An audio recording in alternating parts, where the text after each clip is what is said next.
জয় জগন্নাথ। সুপ্রিয় ভক্তবৃন্দ, আপনারা এই মুহূর্তে যে দৃষ্টিনন্দন মন্দিরটি দেখতে পাচ্ছেন এটি সাচার শ্রী শ্রী জগন্নাথ ধাম মন্দির। মূল মন্দিরটির বয়স 154 বছর। প্রায় 150 বছরের পুরাতন মন্দিরের স্থলে এই নতুন সুন্দর মন্দিরটি স্থাপন করা হয়েছে। নিপুণ কারুকার্য সমৃদ্ধ দৃষ্টিনন্দন প্রায় 60 ফুট উচ্চতা বিশিষ্ট এই মন্দিরটি হিন্দু ধর্মাবলম্বীদের কাছে দেশের অন্যতম বৃহৎ ধর্মীয় তীর্থস্থান হিসেবে রূপ লাভ করেছে। এই মন্দিরটি 2022 সালের 2রা ফেব্রুয়ারি নতুনভাবে উদ্বোধন করা হয়। এই মন্দিরটি নবরত্ন ধারায় নির্মিত হয়েছে। এর উপরে চূড়ায় রয়েছে 9টি গম্বুজ। একটি বড় গম্বুজকে ঘিরে চারপাশে রয়েছে 8টি গম্বুজ এবং সবচেয়ে বড় গম্বুজের উপরে রয়েছে সুদর্শন চক্র। অনেক দূর থেকে মন্দিরের সোনালী রঙের এই সুদর্শন চক্রটি চোখে পড়ে। এই মন্দিরে রয়েছে মোট 3টি ফটক। মূল মন্দিরের ভেতরে অর্থাৎ মন্দির গর্ভে রয়েছে আরও একটি কক্ষ। সেখানে রাখা হয়েছে জগন্নাথ, বলরাম এবং সুভদ্রার কাঠের খোদাই করা বিগ্রহ। মন্দিরের ভেতরে কাঠের কারুকার্য খচিত সিংহাসনে শোভা পাচ্ছেন জগন্নাথ, বলরাম ও সুভদ্রা। এছাড়াও মন্দিরের ভেতরে রয়েছে নানা রকমের ঝাড়বাতি ও আলোকসজ্জা। মন্দিরের সিলিংয়ে রয়েছে অপূর্ব সুন্দর কারুকার্য। সব মিলিয়ে এই মন্দিরটি যে কাউকেই অভিভূত করবে।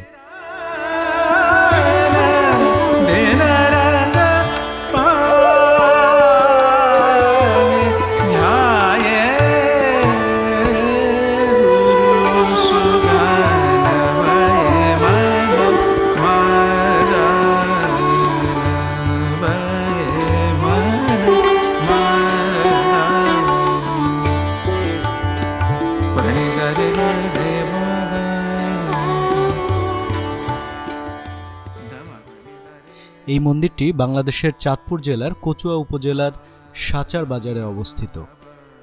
প্রায় 4000 বর্গফুট জায়গার উপর এই সুন্দর মন্দিরটি নির্মাণ করা হয়। কথিত আছে সাচার ইউনিয়নে প্রাচীনকালে একটি জমিদার বাড়ি ছিল, যা বর্তমানে সাচার বাজারে অবস্থিত শ্রী শ্রী জগন্নাথ ধাম মন্দির হিসেবে পরিচিত। মন্দিরের পাশেই সাচারের তৎকালীন জমিদার বাড়িটি এখনও জমিদারদের স্মৃতিরূপে দাঁড়িয়ে আছে। এ বাড়িতে বাস করতেন গঙ্গা গোবিন্দ সেন।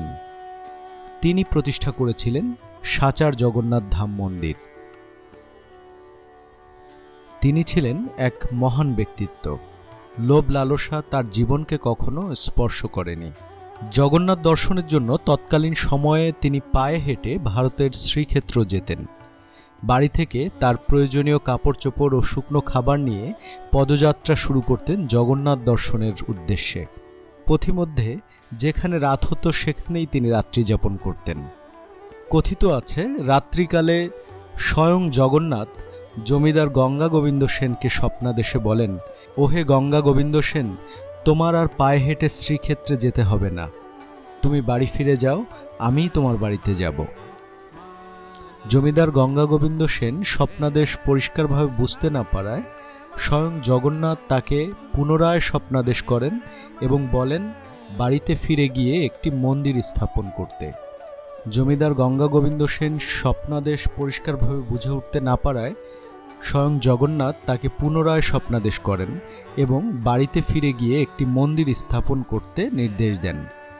জমিদারকে বলেন যে তার দিঘিতে 3 টুকরো নিম গাছ ভেসে আসবে, তিনি যেন এ কাঠ জয়ধ্বনি দিয়ে বাড়িতে নিয়ে যান এবং এ কাঠ দিয়েই জগন্নাথ, সুভদ্রা, বলরাম এর বিগ্রহ নির্মাণ করেন। স্বপ্নাদেশে এও বলা হয় যে শ্রীকৃষ্ণের বিগ্রহ তৈরির জন্য একজন অভিজ্ঞ সূত্রধর তার কাছে আসবে। স্বপ্নাদেশ মোতাবেক নিমকাঠ আসলো, বিগ্রহ তৈরির জন্য একজন সূত্রধরও আসলো। গোবিন্দ সেন জগন্নাথ মন্দির স্থাপন করলেন এবং 30 থেকে 40 ফুট উচ্চতা বিশিষ্ট একটি রথ নির্মাণ করলেন। রথটির চারপাশে 4 যুগের ভবিষ্যৎবাণী চিত্রসহ খচিত ছিল। এই রথটি 1971 সালে মুক্তিযুদ্ধের সময় পাক হানাদার বাহিনী ও তাদের দোসররা পুড়িয়ে ফেলে। এরপর ভক্তরা বাঁশের সাহায্যে রথ নির্মাণ করে রথযাত্রা উদযাপন করেন। পরবর্তীতে 2004 সালে রথটি পুনর্নির্মাণ করা হয়। শিল্পীগণ রথের চারপাশের কাঠ খোদাই করে বিভিন্ন দেবদেবী, পশু পাখি, লতাপাতা, ফুল ফল প্রভৃতি দৃষ্টিনন্দন কারুকার্য খচিত প্রতিকৃতি অঙ্কন করেন। এই রথযাত্রাকে ঘিরে অগণিত হিন্দু সম্প্রদায়ের ভক্তবৃন্দের এক মহামিলন ও মহা উৎসব এখানে প্রতি বছর অনুষ্ঠিত হয়।